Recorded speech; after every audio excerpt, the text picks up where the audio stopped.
Today on the podcast, we're discovering the land of tomorrow with former Disney Imagineer Tim Delaney. You're listening to the Tomorrow Society podcast.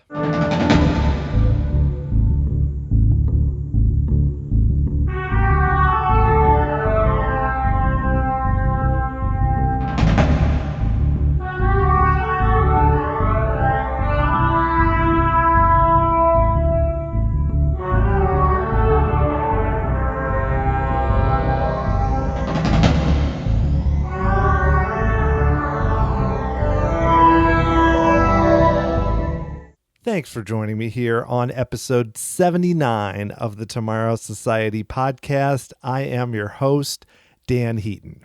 Back in the spring of 2006, my wife and I took a trip to London and Paris, and at the very end, we did a day at Disneyland Paris. And I didn't know that much about it. The internet material on the park was not what it is now. So I went in mostly cold and was just blown away by the park. I wish we could have spent more time there. It had incredible versions of Big Thunder Mountain Railroad and Phantom Manor and Pirates of the Caribbean, and especially of Space Mountain and Discoveryland on the whole, which just was the next evolution of Tomorrowland. It looked so different and futuristic, but also kind of otherworldly and fictional. Space Mountain especially was a highlight for me. It was mission 2, but still that launch into space rather than the slow lift chain, and then all the effects and the speed of it, I came off of it thinking, well, how fast were we going? We were going 70 miles an hour the whole time, which wasn't really true, but it is very quick.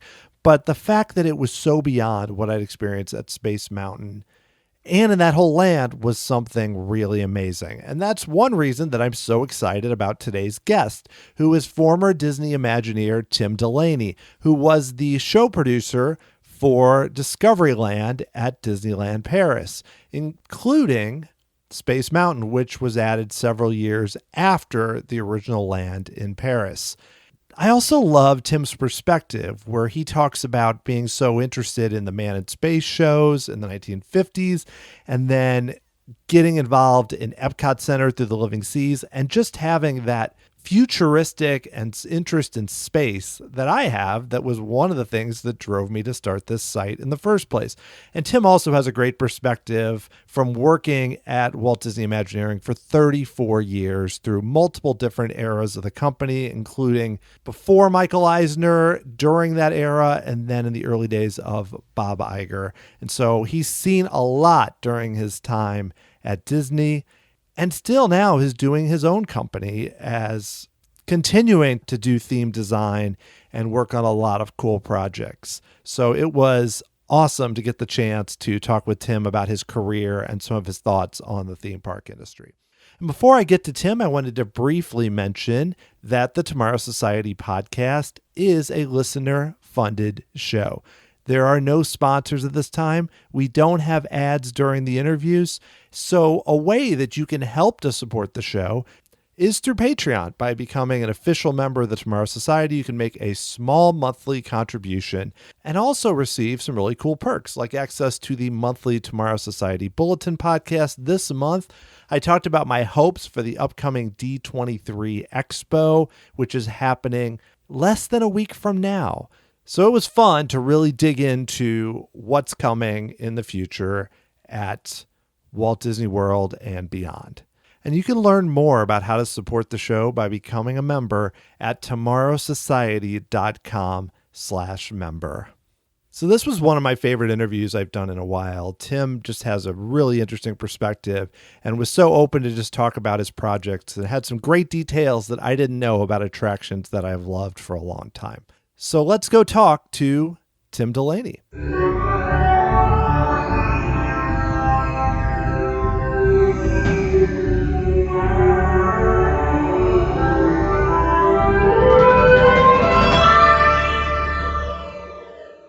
All right, my guest today was a creative executive and director at Walt Disney Imagineering, whose work included the original Living Seas Pavilion and more at EPCOT Center.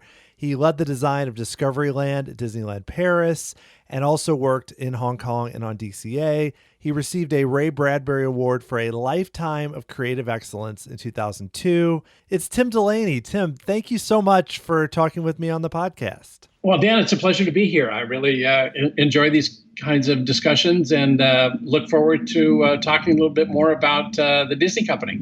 Yeah, I mean, it's always fun, especially given some of the projects you've worked on, which are some of my favorite things that I've done. So, but I want to go back to the beginning. I believe you grew up in Glendale, California, which is interesting. How did you get interested in Disney and in theme parks when you were younger? Well, let me just first talk about what really made me most interested in Disney. And at the time, I didn't make the connection between working for Disney or not. But what happened is when I was very young, you can go back and look whatever the time frame it was, but I was probably 6 or 7 years old. And I was addicted to the Disneyland television show, to see Uncle Walt come out what used to be Wednesday night, then Sunday nights. But the one thing that I realized very quickly is that I was really most interested in the Tomorrowland segments. They would do, and tonight, it was from each one of the lands. It'd be from Fantasyland, Frontierland, Adventureland, or Tomorrowland. And I was always really interested in the Tomorrowland, even at a very, very young age. And most specifically, what kicked that off was the Man in Space program that Walt did with Ward Kimball producing. It was Man in Space. There were 3 television shows, and they're very famous when you look back at them now. But there was Man in Space, Man in the Moon, and Mars and Beyond, the 3 television shows. And I remember seeing them, and I was completely fascinated by this, and on many levels.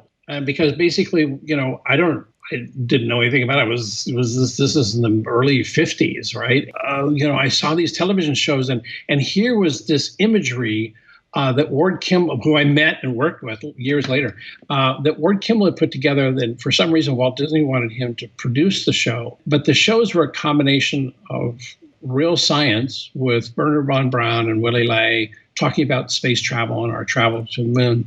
And again, we had no space program in the United States. So these guys put these images and these ideas together. And then there was kind of the wacky Ward Kimball animated, aliens and things like that. Yeah. And they did a whole animated section of, for the first one, Man in Space, about a launch into outer space, which I do believe that big rocket with the cap or the space vehicle on top was the right way to go versus the space shuttle. But that's a whole other discussion. Anyway, so there were these 3 shows, and the second show had actually more realistic. They had shot real characters or real actors in a whole outer space scene, and it was the first time I had seen something that wasn't outer space. It was like really bad sci-fi or aliens or horrible monsters.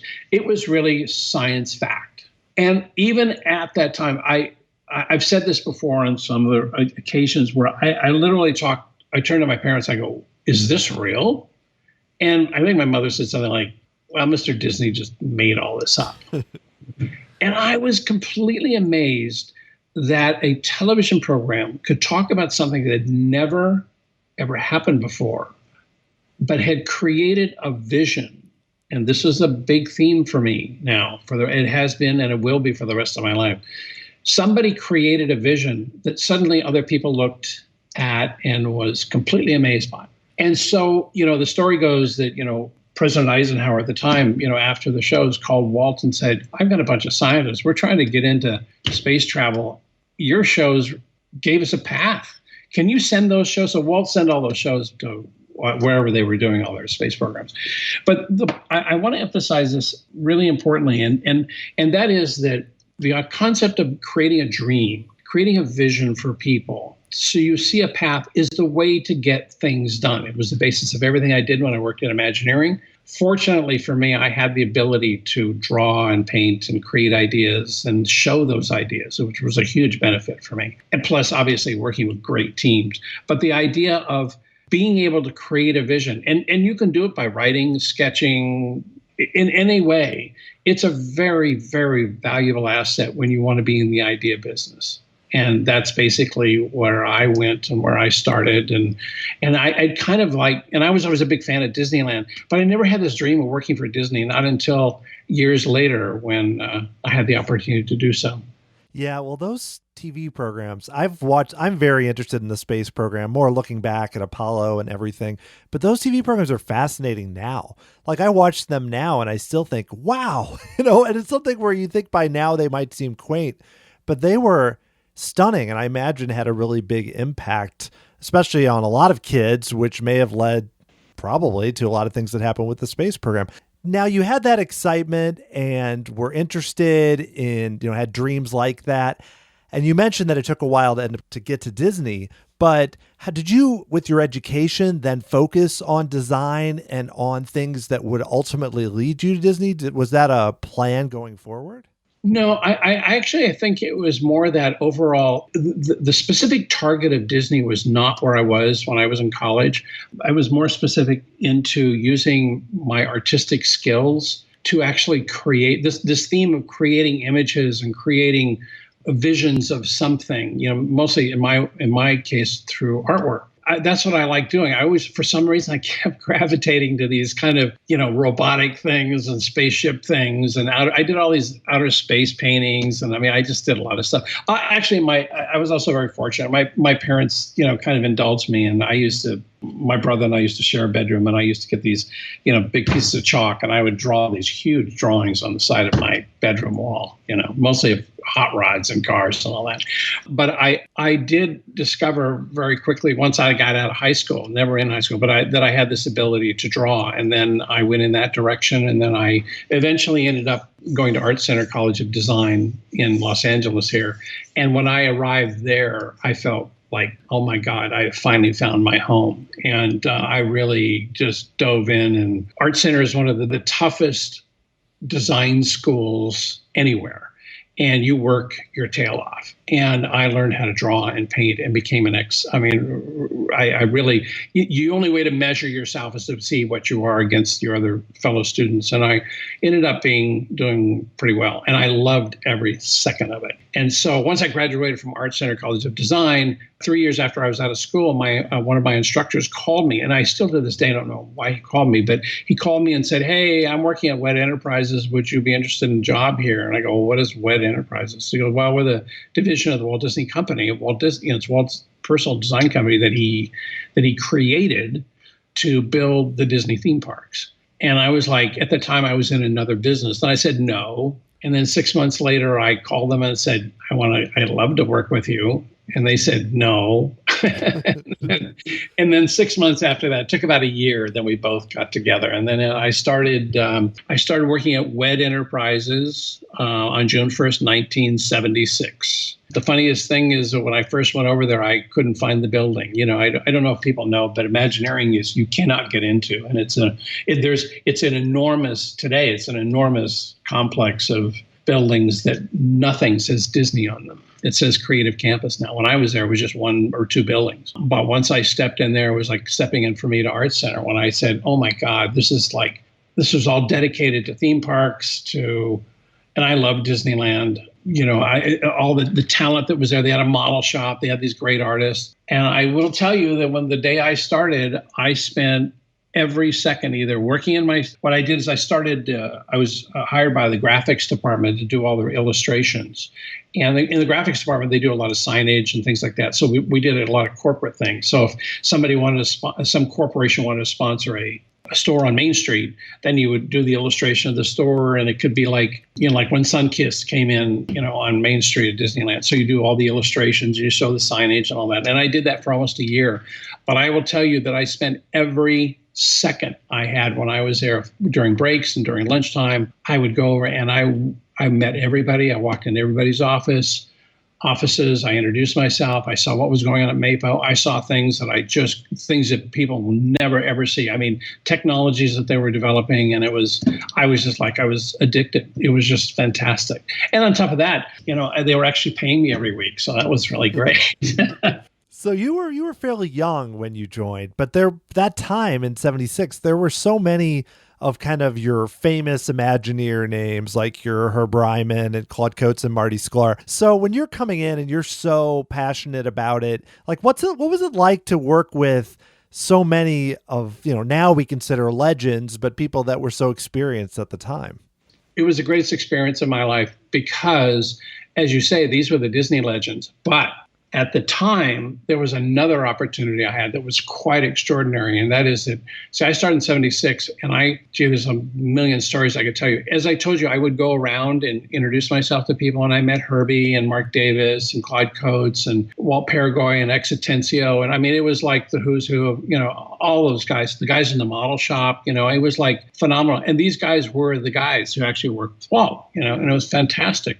The other thing, and I'm going to come back, it sounds like I'm going to get lost here, and I don't mean to be, but I want to come back again, and I'm going to tell you that when I did do all this, introducing myself to people and talking to them and seeing their work and finding out about what Herbie did and all that, I went home, because I had a particular portfolio, now seeing what they were doing, and I had hearing the rumors that this EPCOT project was being built. Okay, so Marty Sklar was running meetings with Ray Bradbury and John DeCure Jr. and all these people, and I kept thinking, you know what? I really think I could do something for this company. And a lot of the guys, you take guys who are wonderful, amazing artists like Herbie and Sam McKim and all these guys. The extraordinary thing about them is that they were brilliant artists, but a lot of them didn't do futuristic stuff. So for a year, from the second I started, for a year, I went home every night and worked on a new portfolio. And I did these renderings, and I did these drawings, and I did spaceships, and I did contemporary architecture. I did all of this stuff. And after a year, I went to the guy who had hired me, and I said, I really think I can add a little bit more to this company. And I know the company is going and doing EPCOT, which is more the, EPCOT, experimental prototype community of tomorrow. And I said, I think I could do something. And he was like, okay. I told him, I said, I'm going to set up meetings with John Hench and Marty, and I want to show my stuff. So I did that. And I remember showing John Hench and Marty Sklar and, in Edie's conference room, and I was going through all these drawings. And Marty looked at me and he goes, don't you already work here? And I said, yeah, I do. But I said, I think, you guys are going to do this, contemporary futuristic work. And I think I could help. I'll just leave it at that. So I went back to my office, and I had been doing a whole bunch of different work in the graphics department, but I also did a whole series of paintings for Space Mountain, because we opened Space Mountain in Disneyland in 1977. So I went on vacation, came back, and my boss calls me in his office, and he goes, oh, I don't have enough work for you. I'm going to have to let you go. I said, okay. I went over to my office, pulled all the posters off, went into John DeCure's office and said, I've just been let go, but I think I can help you. And he goes, I don't know if I can help you. I don't know. So they gave me 2 weeks severance pay. At the end of a week, they called me back and moved me upstairs in the concept design department. My office was about 10 feet away from Herb Ryman's. And I talked to Herbie every day for the next 7 years. Wow. And Herbie would leave me these little drawings, and Herbie told me all about what it was like to work with Walt. Herbie came to our wedding, my wife and I's wedding, and, it was just great. It was a great experience. It really was great. So now I'm going to tell you the other part. When they started EPCOT, not only did they have the guys working there, but they reached into Hollywood, and they brought in all of these Hollywood art directors. Jack Martin Smith, who was the head art director at 20th Century Fox, Walter Tyler, who was the art director for Cecil B. DeMille, Bob Clatworthy, Boris Levin. There were probably a couple of others, and these were meant to be the big art. They were going to backfill all the art direction design needed for these pavilions for EPCOT Center, and they also used them to showcase the talent that they were using to really go out and enhance or to promote what EPCOT was going to be with the sponsors. So one day, I'm working there. So one day I go, okay, you Tim, and I was 28 or 27 or 28. And they said, okay, well, we're going to send you with all the other art directors down to Florida so you can look at Florida. And you're going to go down on Walt's plane on the Mouse. I went, oh, great. So I sat next to Walter Tyler. And I said, Walter, I got to tell you, when I was a kid, I went to every big motion picture in Hollywood. And I said, that scene in the Ten Commandments where Moses throws back the curtain and says, Pharaoh, I'm building your city, and the obelisk is lifted up. I said, Walter, how did you do that? And for the next 5 hours on that airplane, Walter told me every story about Hollywood and working with Cecil B. DeMille and all that. It was like, okay, this is great. The other thing I did want to mention is and this happened years later, I became very, very close with Ray Bradbury. And from about 1980, I'm going to say from about 1987 till he passed in 2009, I guess. So for those 24 years, about every 4 to 6 weeks, I would go visit Ray and sit and talk with him. And I'd spend an hour with him. And I spent almost 24 years just talking with Ray Bradbury. One conversation with Ray. And, we'd meet in Paris, and he was a lovely guy. And, when his wife was alive and my wife, we'd have dinner in Paris at the Jules Verne restaurant. And it was magic, as far as I'm concerned. And again, I'm not even talking about the projects. I'm just talking about the extraordinary people that I had the opportunity to meet. Oh, I can imagine. Ray Bradbury, I still need to learn more about him, but also his contributions to Epcot. It's so interesting that he was involved with Spaceship Earth and with that script and so many of the concepts that they went to him and so many others. It fascinates me, that whole production with Epcot and what they were trying. Like you mentioned, with all the art directors, they were doing so many interesting things there. It was crazy. I mean, it got so busy too. What was the atmosphere like as Epcot kind of ramped up? I know you were closely involved there at that time. What was Disney like with, Card Walker was leading, but just with them trying to build this park that was like nothing that had been done before? It was very exciting. It was completely insane because there was nothing ever done like what.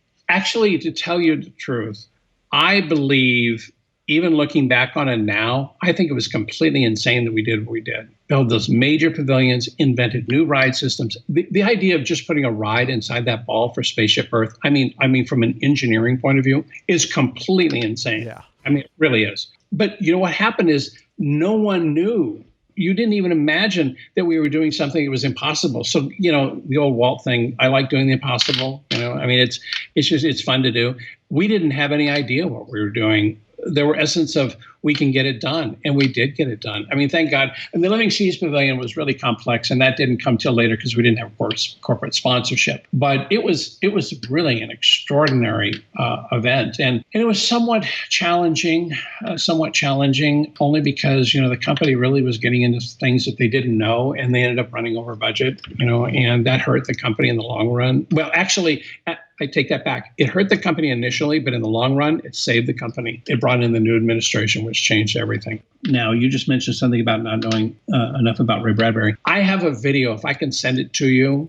Yeah. And it's video of Ray went down probably in 1977. Marty had invited him to Florida. Ray Bradbury, I don't know if you know that Ray Bradbury never drove a car, and he really was always afraid to fly. And the reason is because he witnessed a car accident when he was very young, and so he never drove. They encouraged him to fly down to Florida, so he flew down there. And he was the guest speaker. He gave a speech to the business leaders and potential corporate sponsors, and he talked about what Epcot was going to be. I just looked at it again not long ago, and the vitality and the energy behind this man and the creativity behind him you will be stunned when you see it. It is so fantastic. When I see it, because I knew him all toward the end of his life, and I could give you 6 hours just on Ray Bradbury. One of the reasons I did like to speak with him is that he was really not only a great fantasy and science fiction writer, but he was also a great city planner. And so he was always on the case of Los Angeles about trying to promote mass transit. But those were the days. Those were really exciting days. It was really challenging. And we were hiring people. They were hiring people. They hired up for a lot of people, a lot of disciplines. It really got. It was amazing. A lot of people who became the people working on most of the projects throughout the next, I would say, 25 to 30 years, all cut their teeth and got started on Epcot. Yeah, and that working on all those new technologies, like you mentioned, and new ride systems, while probably crazy at the time, a lot of people were able to test their skills and show what they could do. So I think that was probably really positive there. So you mentioned the Living Seas, and I know that didn't open right away, but I definitely want to learn more about that. So that one went through a lot of changes over time, I know, from the start to what we actually saw. What was it like kind of to work on that project and then ultimately kind of move it forward? Well, the best thing about that project, once again, on projects like that, the best opportunity and the most memories you get are the people you work with. The first group we worked with is we brought in an advisory board to come in and consult like all the EPCOT pavilions, all had advisory boards. They would get the icons of that particular subject, whether it was in transportation or communication or, in this case, obviously, people who worked in the oceans. And so we had Dr. Bob Ballard, and I had been working. I met Bob 35 years ago, and he was on our board, and I've worked with Bob. I've been working with Bob for 35 years afterwards. Bob is the one who found the Titanic in 1986. Worked with Dr. Sylvia Earle. We worked with all the National Geographic people. So it got started that way because we wanted to tell a story about in the living seas, it was going to be unique in a sense that it was an aquarium. It was not meant to be talking about marine sciences or it wasn't meant to be another aquarium. It was meant to be our living and lifestyles connected to living in the oceans and being a participant in this vast ocean that covers 70% of this planet. And so, that was a very interesting challenge. Number one. Number two, from a story point of view. Number two, the technological side. Kim Murphy, who was kind of leading up the kind of ocean sciences part of it, his dream was to build this tank, which was 200 feet in diameter and about 25 feet deep. And it was going to be the largest self-contained saltwater tank in the world. And it was. I mean, it really was. And so he was handling all the fish that we brought in. And we made these dimensions such that when you were looking in the windows or looking out in the observation module, which was about 40% of the way into the tank, we wanted to make sure you didn't see any walls. So we kind of art directed the whole thing with lighting and painting of the walls and coral reefs that would kind of hide distances. So we looked like, for all intents and purposes, that you were in the ocean. And then the sea base actually talked about what man's development, humankind's, I should say, development in the oceans. And one of the things that I wanted to do is I wanted to make sure we kept pitching this whole thing that you were underwater all the time. So we had the lockout chamber, which was the tube in the middle. The divers would come in and then they would flood the tube and go out into the tank. And, it was really meant to be like a mission control underwater sea base. And so the one big challenge is that we wanted to do was, there'd been talk about creating what was called Hydrolator.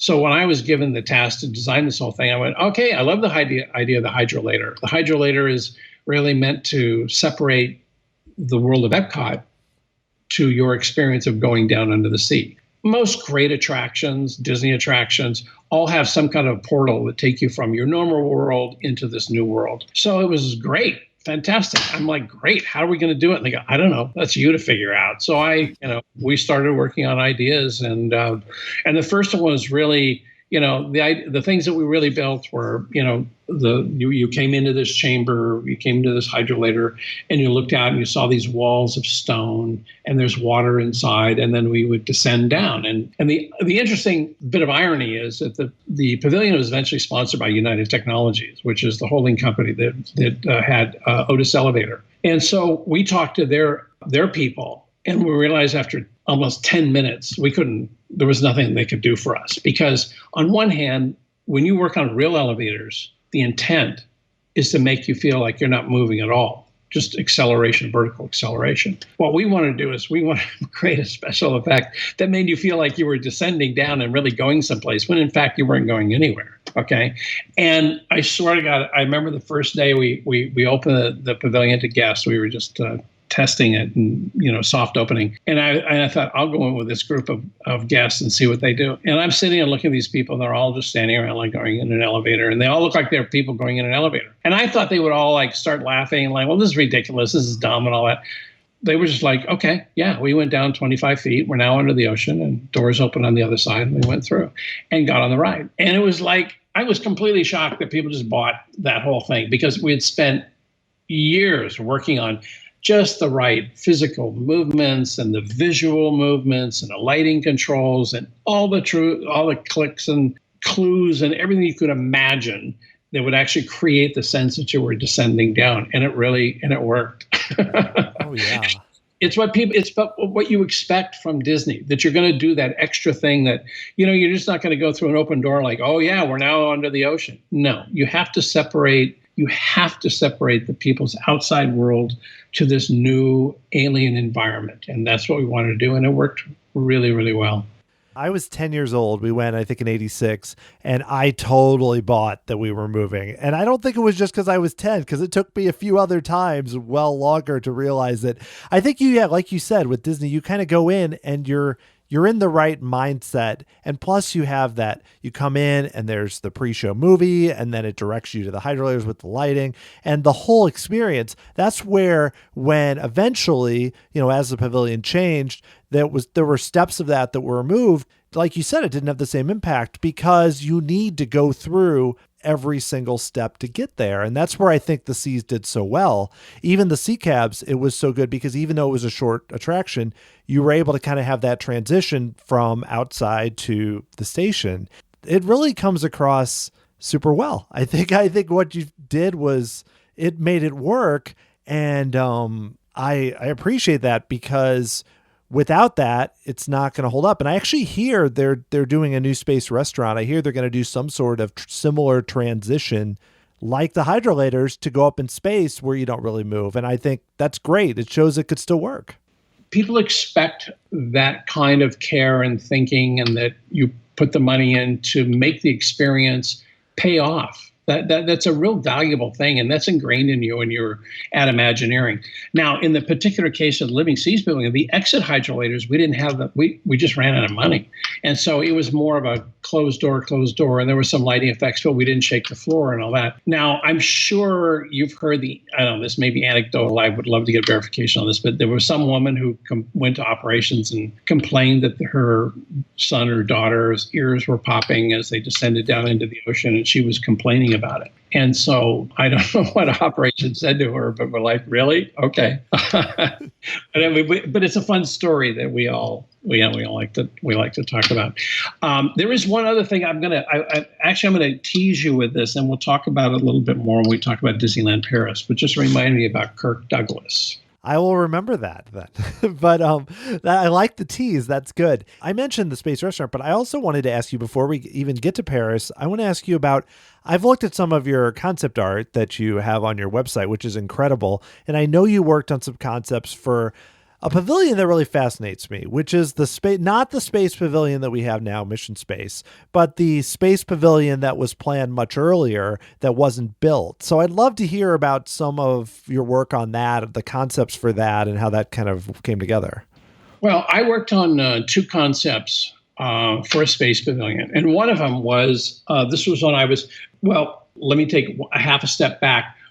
The part where I told you I came back to Imagineering after the 2-week severance, and they brought me back a week later. At that point, I went to work for a gentleman by the name of John DeCure Jr. And his father, John DeCure, was one of the most famous art directors in Hollywood. He was the art director for Cleopatra, and he was the art director for Hello, Dolly. He's the only man in 20th Century Fox history that broke them twice for 2 movies. So the Walt Disney Company brought in John DeCure, the senior guy, and he was such an amazing talent, artistic talent, but an energy guy. I mean, if you ever saw one of his presentations, you'd be blown away.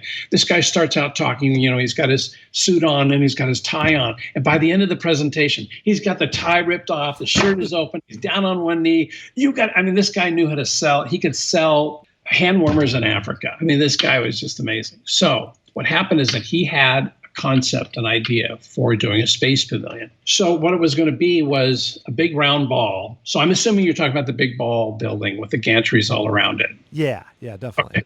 All right. So he had this idea. This is so funny. Here's a story I could spin off for whatever. So he had this idea that we were going to do this, if you can imagine a vertical ring, like Circle Vision, a ring. And then there's 2 halves bolted to it. So the audience was going to be in the 2 halves, and you would look at this entire space pavilion in a vertical ring that went 360 degrees around. Half the company said, well, it's never going to work. And the other half said, oh, it's going to be a brilliant idea. So I get a call one time and say, look, be down at Disneyland at 6 o'clock in the morning tomorrow. We're going to run a Starfield in the Circle Vision Theater, and we're going to test this. So I'm like, Sure, I just have to get to Disneyland by 6 o'clock in the morning. So go down there and all these people, there are operations people, there's creative people, and there's Ron Miller, who was the head of the company at the time, president of the company at the time, and John, and just all of us. So what they asked us to do was, you remember the Circle Vision Theater, right? It has handrails. Okay. So they said, lay down on the handrails, which is the most uncomfortable thing in the world to do. And so now you're laying down. Imagine being horizontal, laying down on handrails. And I'm looking across, and Ron Miller is right across from me. And they start the projectors, and they're running a star field in there. And the star field would kind of rotate and move around. And, so they ran that for about 3 or 4 minutes, and then people talk, and then they run it again, and we take a look at it. Then we left. And I will tell you something that really became kind of a symbol for me about how things work when you talk about ideas that have different opinions about how they'll work. And as I said to you, half the people thought this is going to work great, and the other half of people thought, this isn't going to work at all. Okay, so everybody walked out of that theater convinced they were right. The people who thought this is never going to work was convinced it wasn't going to work, and the people who were convinced that it was going to work were convinced that it was going to work. So I was like, I'm totally neutral on this thing. Doesn't matter to me. But what they needed from me more than anything else is that they needed this rendering of this pavilion. I'm going to backtrack just a little bit one more time, really briefly. When I first came to work back and started working at EPCOT, I spent almost a year. All I did was draw every day, 8 to 10 hours a day. I did paintings, drawings. I did point of view sketches. I worked on every pavilion. I worked on all of these things in real quick sketch. But I had this technique where I would do line drawings and then I would paint through them and all that. And you'll see a lot of those. I mean, I've got hundreds of those. Anyway, this one painting wasn't going to be like that. This painting had to be a real sales piece. And this rendering is probably I saw it about 10 years ago again. I hadn't seen it in years. But the painting must be 60 inches across. I used to paint everything really big because we didn't have photographic capability of blowing things out. So I did this painting, and I remember getting it done around 11 o'clock or 11:30, and I turned it over on my desk, and I went out to lunch. And then, I was out to lunch. I get all these, I came back and there were all notes in my office. Where's the rendering? You said it was going to be done today. People were freaking out. So I just turned it over and said, here. And they loved it. They just flipped out over it. He was like, this is perfect. This is great. And so it was one of those things where asking me to do a space thing, that was the easiest thing for me to do. And I knew how to paint the gantries. It was a crazy idea, but the building, I made it just really compelling. And so they liked it. And obviously they couldn't get it to work. And I don't know what happened about who would sell it and whatever. I worked on another idea for a space pavilion, which was going to be more of a space camp kind of thing. But that, there must have been 7 or 8 space pavilions done before Eddie and Susan Bonds did Mission Space and got that done. But there were a lot of ideas. There was thousands of ideas that go floating around that company, and they never get wasted. They just may not be what they end up being at the time that you want them to be there. But they never throw anything away. They always end up using them for something else. Yeah. But I don't think anybody did the vertical circle vision now.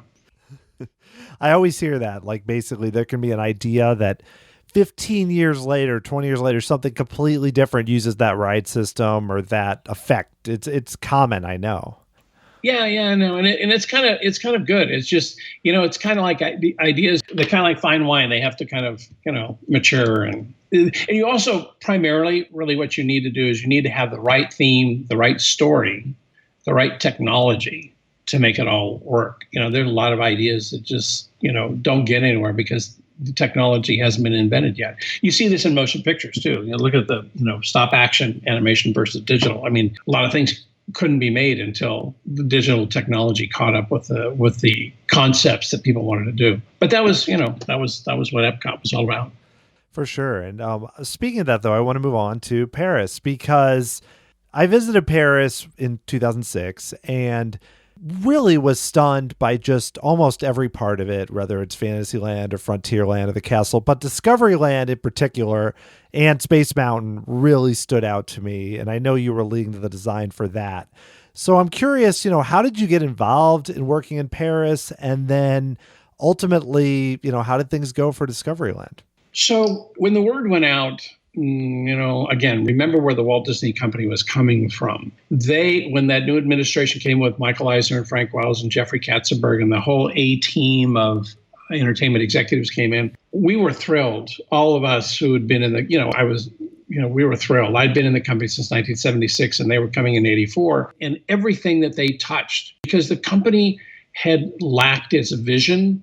But the potential, look at Walt Disney World and the library and all that. So this new administration came in, they just took the company's real potential and it just took off. These guys were real pros. So they said, all right, Michael said, all right, so we're going to open up, we're going to expand these theme parks. We're going to go to Europe and we're going to go to either Spain or Paris. The second I heard that, bang, I was on it. I told Tony, I'm on this, I'm totally committed, and I want to do whatever Tomorrowland you're going to do. So he's like, great. Fantastic. So he was like, I'm thrilled. I'm thrilled to have you. And I got Tom Morris and who did he have? I think he had Jeff Burke and Chris Teets at that time. Eddie Sato came in later and Eddie ended up doing Main Street. And Eddie, each one of the producers were really terrific. And it was a real pleasure to work with all these guys. I mean, I had Eddie Sato on Main Street and I had Tom Morris for Fantasyland. So they flanked me and I was in between.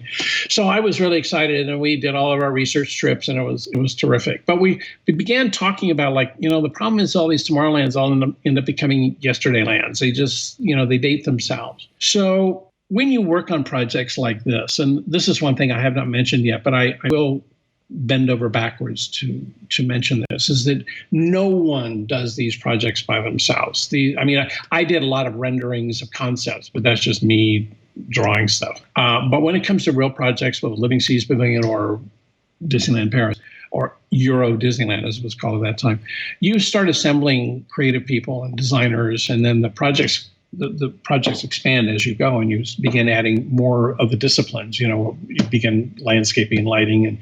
And the magic of Imagineering is you have the best people in the world in any discipline. You want lighting people, you get the best people. Or, you just pick and choose what you want. And usually teams kind of stay together, but, a lot of times they vary.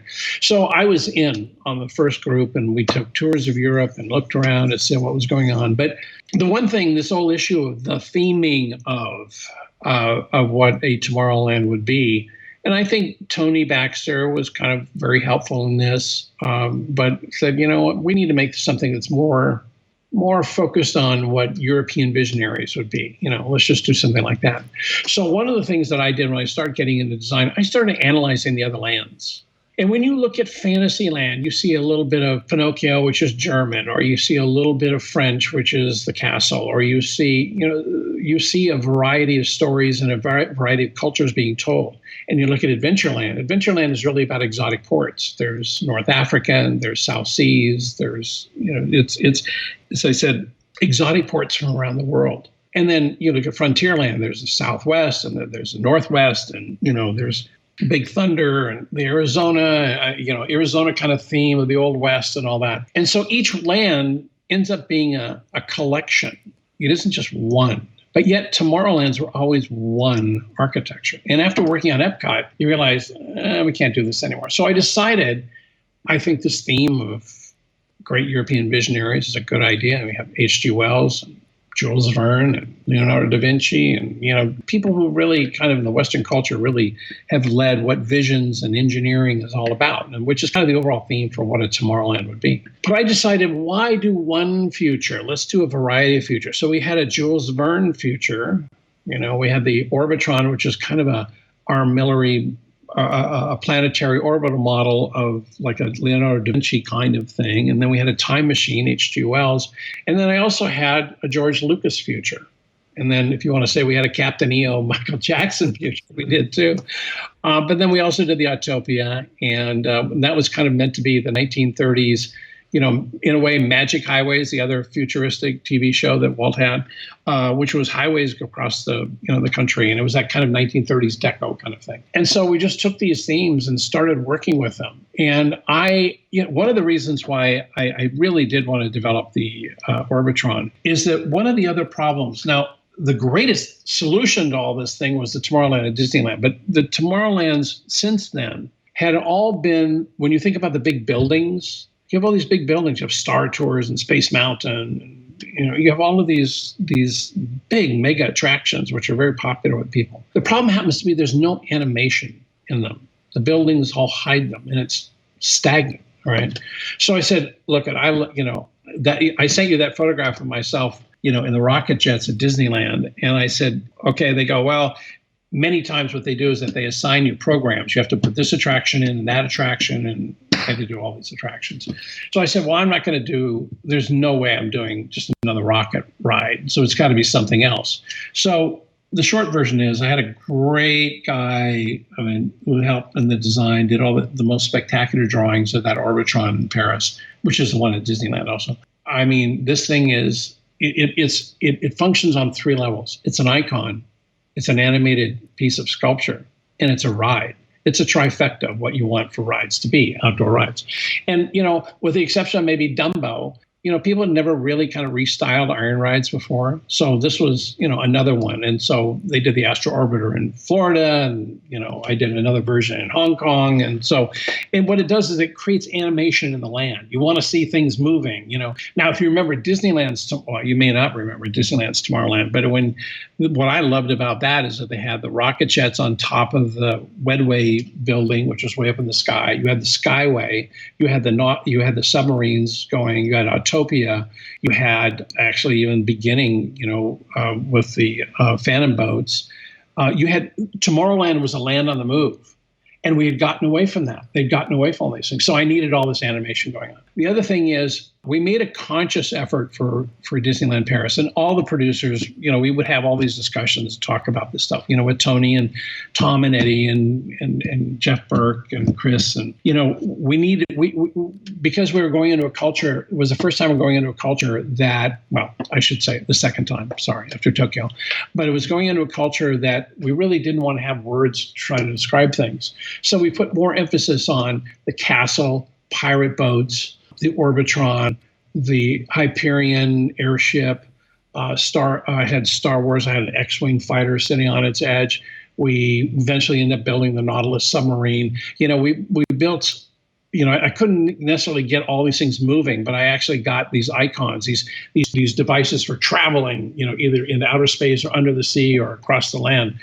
So that's the whole park was done that way. The Skull Rock and Adventureland was beautifully done with a pirate boat. And so you don't really have to explain it. People, all cultures do this. You don't have to say, oh, that's a pirate boat. That's where pirates is. No, you just you get it. So there was a conscious effort to do that. And I think that's one of the reasons why Disneyland Paris ended up being such a beautiful, beautiful park. I mean, it's beautifully finished. It really came alive, and we really loved all that.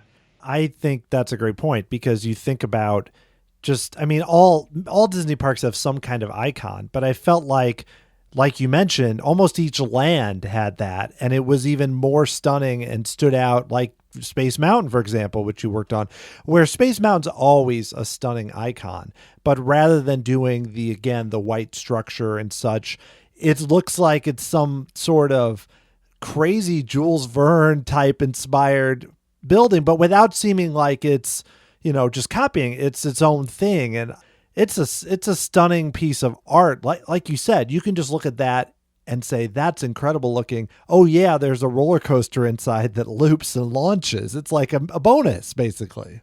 To that point about Space Mountain, the Euro Disneyland opened in 1992. And so that Space Mountain opened in 1995. Like all the Space Mountains, they were never there on opening day. But it ended up working great as far as I was concerned. It was a secondary project which kind of recharged all of Euro Disneyland. If you remember, it started out great attendance-wise, and then they were having problems with the stock, and people weren't going to the hotels, and so the attendance went down, and Eisner was threatening to close the park, and it was really not a good time there. So, but I'm going to come back to that. But I'm going to talk about the Space Mountain, the way it turned out, the way it did.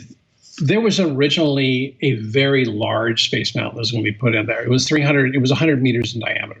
And it was going to have the Nautilus inside, the ride was going to be inside. And it was basically a whole world inside this huge mountain. But because Euro Disneyland wasn't performing as well. They just said, we can't afford this. So you're just going to have to put a Space Mountain in there. Now, I started working on Space Mountain at Disneyland in 1976. These are the small ones. Now, the Walt Disney World, that's 300 feet in diameter. And that is an absolutely beautiful building, I think. I mean, it's just the scale and proportion of the size is magnificent. And it basically has 2 ride systems inside. It's enormous inside. I started working on, I did a lot. I did the Starcade down at Disneyland. I mean, most of the building was all finished. And by the time I came to work on the project, I have to say after years, and this does not make me popular with people at all. Okay. But I'm just going to tell you that right now. So after a number of years, I kind of said, if I'm going to space, I don't want to go up these 3 lifts. Clickety, clickety, click, clickety, clickety, click, and then up the main lift, and then up another one, and then the ride takes you up. And it's just like a regular roller coaster. And I said, what would you like to do? I mean, here's what I want. If I'm going to go to outer space, I want to get shot to outer space. I want to be launched in outer space. And so we started working on this thing. And there was a ride system called Montezuma's Revenge, which was down at Knott's Berry Farm. And it was a cable-driven system, which was just a simple 24-passenger train. It gets launched horizontally, goes into a loop, and then the loop runs out, and then the train kind of runs its energy out, then comes back, goes through the loop backwards, back in the station. It was done. And I loved the catapult launch. I loved it. Okay, it was like, in terms of physical, well, I don't want to say stress, but physical movement on human beings, acceleration is the most exciting. Okay, you don't feel like you're falling, you're not spinning, acceleration being pushed back on the seat is really the most exciting thing. So I said, why don't we just create, believe me, if they can launch a 24-passenger train, goes into a loop and then runs its energy out on a track that just extends up, 100 feet, certainly it can launch to the top of a Space Mountain building and then just become, that's our launch system. So we started working on that, and it was great because what happened is we said, from a story point of view, we wanted to do a Jules Verne themed ride. In his book, From the Earth to the Moon, which he wrote in 1865, it was about a rocket that was shot to the moon. I mean, it was interpreted by Lumiere, with the rocket into the eye, but that was different than Jules Verne's story, From the Earth to the Moon. And then said, fine, we're going to fire this thing, and what we're going to do for the first time, we're going to do 3 loops in the dark. And by the way, the ride goes twice as fast as any other Space Mountain. So we started working on this thing.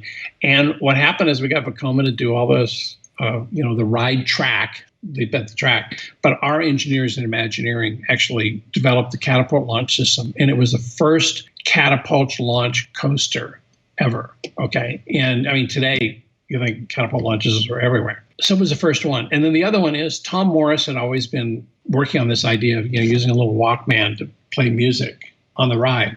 So we said, well, let's incorporate onboard audio, which was done for the first time ever on Space Mountain in Paris.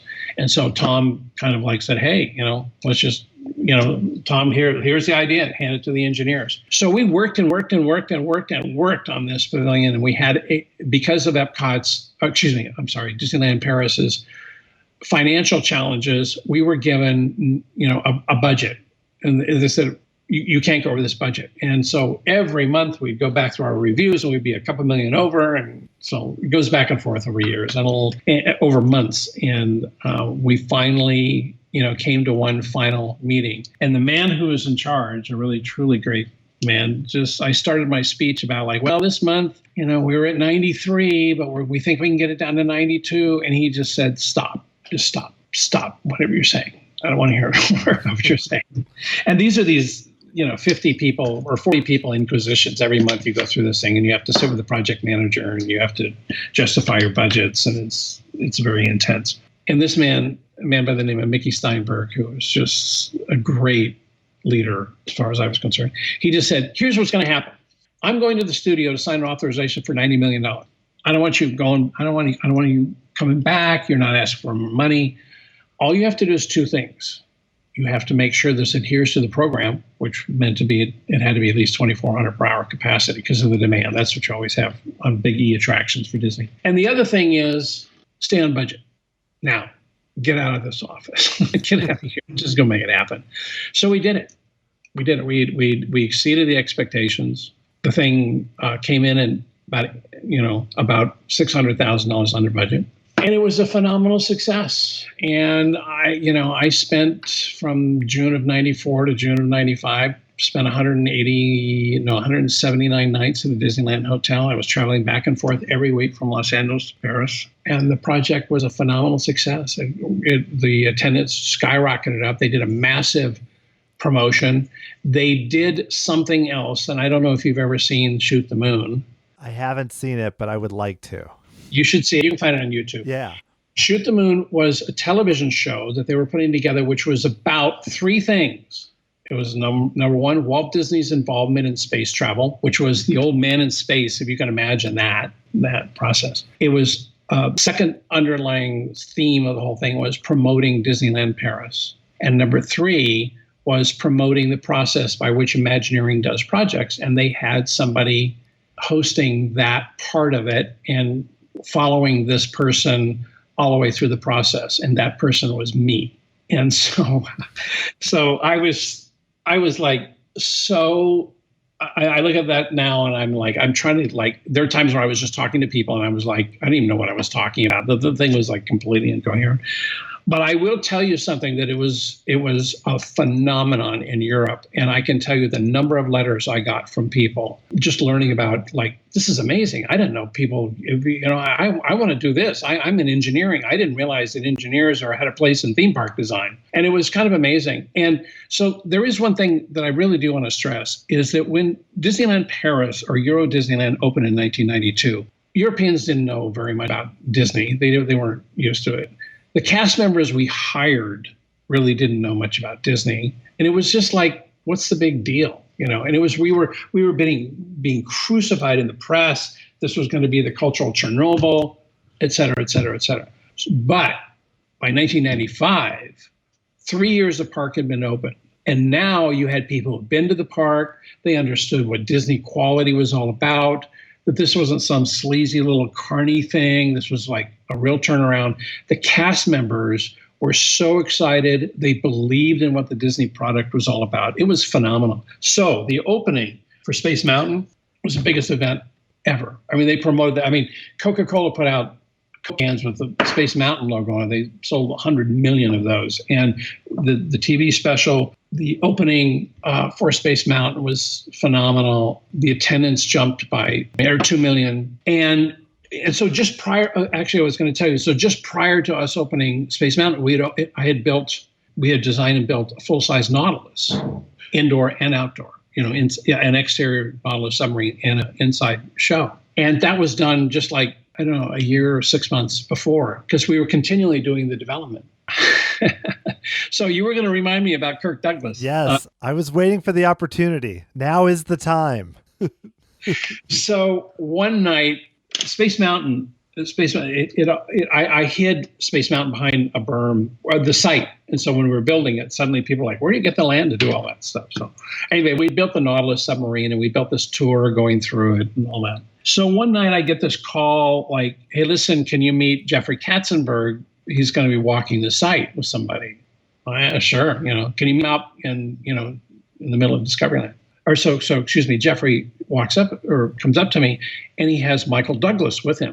So we started heading towards Space Mountain. And as soon as Michael Douglas saw the Nautilus, he stops and he's like, holy cow. He says, I got to tell you, when my father was doing 20,000 Leagues Under the Sea, when he was doing it, I was in the studio all the time. It was amazing. It was just fantastic. And he couldn't take his eyes off the Nautilus, and it wasn't open at that time. It was a lot of construction fences and all that stuff.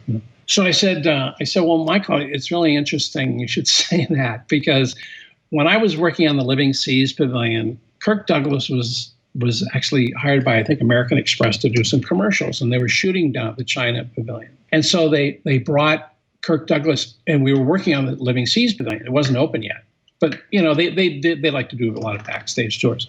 So Kirk Douglas comes into the queue line. So I'm saying, in the queue line, I had gotten all these artifacts, and I had gotten one of the 8-foot-long Nautilus submarines that Tom Sherman had built, and we had it on display there. So Kirk Douglas, we're walking through the queue line, and he sees the poster of the 20,000 Leagues movie. And he stops. He's like, Kirk's like, Oh, that's really great. I'd love to get one of those. I go, I'll send you one. I will. I'll send you one. So I sent Kirk Douglas, took me, I had to get back to Los Angeles to do it, but I sent him this poster. And Kirk wrote me this really nice letter. So go forward now, and I'm talking to Michael Douglas, and he's telling me the story about his father and all that. And I go, Mike, I got to tell you something. I met your father. I sent him a poster. He really wanted a 20,000 Leagues poster. I sent him one, and he sent me this really, really nice letter. And he looks and he goes, that's my dad. He sends letters to people, and he's really, he's really generous, and, he's really thoughtful about that. So it was like this neat connection. And so I said, well, you know what? I got to tell you the truth, Michael. When we open the Nautilus submarine here in Paris, I'm going to invite your father over to see if he can come over. And he goes, well, I don't know if he can do it, but you should do it. So I sent him a letter. I go, Kirk, I don't know if you remember me, but I sent you that poster. He sent me another long letter. Of course, Tim, I remember you. And you sent me that thing. And unfortunately, I'm just not able to travel right now, but I'm sure your Nautilus submarine will be really something special. And it was really great. So, those are the kind of stories that, I don't know if I've told that to anybody, but it's these little things where you really find how I saw that at Imagineering too, when, Michael Eisner used to get a lot of celebrities that come through Imagineering, and people have a different attitude. It's not like a studio. They're very respectful of the whole process of what the Disney parks are about, what they mean to people, knowing you can get into Imagineering or behind the scenes. It's very special. It's not like a movie studio. It's something that's very special. And most of the people that I ever encountered, it could be Michael Jackson or Chevy Chase or John Landis. I took a lot of people on tours, and it's really special how respectful they are and how special it is for them. And these are really top of the world, celebrities. And it was really neat. So yeah, I'm glad I remember that, because it kind of linked the Space Pavilion and Disneyland Paris together with Michael and Kirk Douglas. That's a great story. I think that's a perfect example, though, of just how much impact, the attractions and the parks and connecting to movies and everything, and how much it transcends just passive entertainment. And I love that you were able to tell that story. And so I just have one more question, not specific to an attraction, more in general. So you worked at Disney for a very long time, went through multiple eras of Imagineering and everything. And had a lot of success there. And I know there's tons of people that are interested in either becoming Imagineers or moving some way into theme parks, because I know there's plenty of operators out there. What do you think it is? Like, what's the secret, but what are some traits that maybe you had or that you saw that helped to make you successful, and are things that might be helpful for people to have kind of working in that kind of environment? Well, I will say that if you learn from the Walt Disney Company and you realize what is the strength of the company, where do they always excel? And I know it's a cliche, but it's an absolutely positive one. And it's in the fact that everything is story driven. Everything has a meaning. And this is the basis of how I run my company today. I get a lot of calls from people who are looking for that Disney magic. And I do a lot of work, and I do a lot of high profile work. Like I recently just did work for the Clippers. I redid the football stadium at University of Notre Dame, and I do a lot of work in Asia. And people are all looking for whatever that Disney secret sauce happens to be. Now, the difference happens to be that most people have the desire, and most companies, big companies that want to build something, they have the desire, and they have, sometimes they have the money, but you have to have the will to be able to do it. But for people wanting to start out, I think it's really good. This is the best advice I can give to anybody. Learn how to be really good at something, right? It doesn't matter to me what it is. You can be in any business. You could be, if you want to be an Imagineer, if you're an artist or a model builder, or an estimator, or an engineer. I do a lot of stuff where I talk to engineers, and I say that I considered everybody in Imagineering a creative person. And this includes accounting and finance and engineering, because what creativity means to me is someone who's willing to look at a problem and solve it in a unique way. And sometimes you need an estimator who's going to say, you can't afford to do this, but you could do this. So tell me how to do it. So you really need to respect the teams that are around you. But understanding how stories are told, the number one rules of Imagineering, I don't know if Marty Sklar wrote those Mickey's 10 Commandments. Number one is know your audience. And there's a whole list of them. And know your audience, walk in your guest shoes, learn how to maintain things, focus on the idea, tell a story that makes sense. Here's the interesting thing. Here's a little clue you probably don't know. And this is something that I've just kind of figured out forever. We always talk about Disney being storytellers, but think about this. You have to tell a story without using words.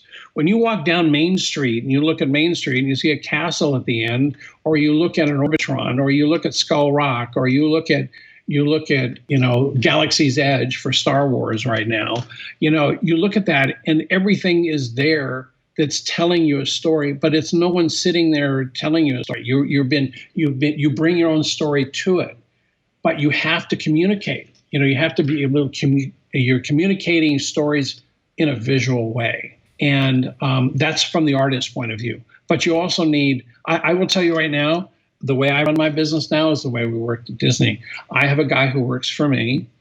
We work together. He's a writer. His name is Matthew Flynn. And he is an ex-Disney guy. He worked in the gaming part. And he's a brilliant writer, great concept guy, brilliant writer. And we don't do anything. I don't care if I'm designing a food cart. We don't do anything until we analyze the market. We write a story about what it is that we're doing and why we're doing it. Why would people come and why would they? And you can write a story about, I don't know, a hot dog stand, an 80-story skyscraper. What you really want to do is you always work with people, you work with iconic people, you work with corporations. And what you want everybody to do is everybody be on the same page. This is why we're doing this. This is who's going to come to it. This is what the experience they're going to have. And today, the world we live in, everything is about experience. Everything's about experience. We live in an Instagram world and everybody wants an experience. So you have to write the story and it's crystal clear. And the best thing for us before I start designing anything or drawing anything or doing anything like that is that we go in, we pitch, we talk about the story. It's like you need a roadmap. You can use any metaphor you want. It's a roadmap. You can't make a movie without a script. You need to tell a story for theme parks or shopping centers or anything like that. You write it down, and then when you get everybody in the room, when they're all heads nodding up and down going, yeah, that's the kind of thing we're looking for. Then you can start the design. Then you can bring in the architects. Then you can bring in the attractions people or the special effects people or the entertainment people or the retail people or the food people, because now everyone's on the same page and they understand how things go together. And it's a very, very, it's like most concepts that you deal with in your life. They're very simple concepts to understand, but very difficult to do. And that's what Disney does. One thing I do want to say, and my wife and I just got back from San Francisco. And I said, this time I'm going to, I'm into the Disney Family Museum up in the Presidio in about, I don't know how many years, 8 years or something, or I've been there a few times, but I haven't been there in a while. And I'll tell you, anybody who you want to get really charged up about creativity, specific to Disney and Walt Disney himself, but I mean, the way things get done and how incredibly talented people can be brought together by a man who was so amazing like Walt Disney. Go to that museum and look at it, and it will recharge your batteries. I mean, it is just, it teaches you, if you look at everything, first of all, the exhibits are beautifully designed. And secondly, the stories being told about Walt and his struggles and how he, the troubles he had and how he had to mortgage things and all that. And he continually was just driven by doing great things. And for me, it's a special treat because I can hear the voices of Herb Ryman and, John Hench, and, you hear all this archival footage and you hear all these tapes of these guys talking about philosophies from Disney. And so it's really great. And so that's the essence of what the Disney company is about. And what you can learn and what you should learn is be really great at something and learn how to tell a story and look at things holistically before you start. Everybody wants to get their pen out and start drawing, buildings, but you have to know where you're going before you can really get to a final solution. Yeah, that's a great answer. That was so much more than I even expected when I asked the question. I really appreciate that, and I think I have not been to that museum in San Francisco, and it's on my top of my list of a place to go, and I loved hearing about that. So, Tim, thanks so much for doing this. This was amazing, and I really appreciate it. It was a lot of fun, and you had such great stories. Thank you very much. I really appreciate it, and it's fun for me to kind of trip down memory lane because I had really good memories, and I had really great memories of really terrific people to work with. And in common, we all created major things, and it was very rewarding. My 34 years were very rewarding. So it was great. So I love talking about it. So thank you for the opportunity.